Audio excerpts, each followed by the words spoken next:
to add and customize a user account. We come to the bottom left and click on Setup. Then we go to System. Here we click on Multi-User.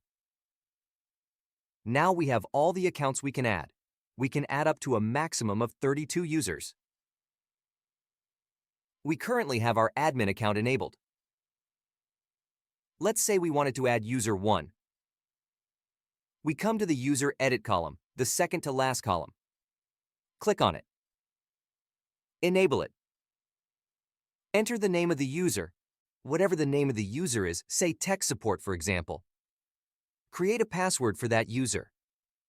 We'll be using 1, 2, 3, 4, 5, 6, 7, and we'll use the same password again. 1, 2, 3, 4, 5, 6, 7. And you can also enter the number of single user logins. Click on Save, and now you have to input your admin password for the save to take effect.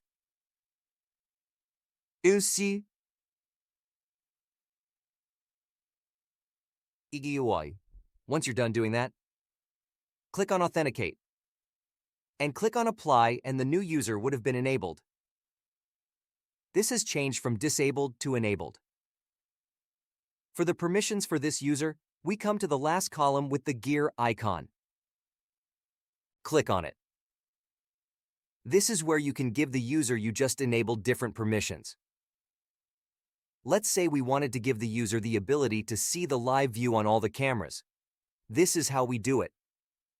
If we wanted to give the user one playback on just a particular camera or channel, let's say channel 2, we select only that and also say we want user 1 to be able to back up channel 2 alone.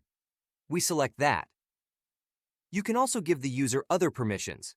Note that remote login needs to be selected for the user to access the NVR remotely. Once you're done, click on Save. Click OK, and then Apply. This is how we give a new user permissions.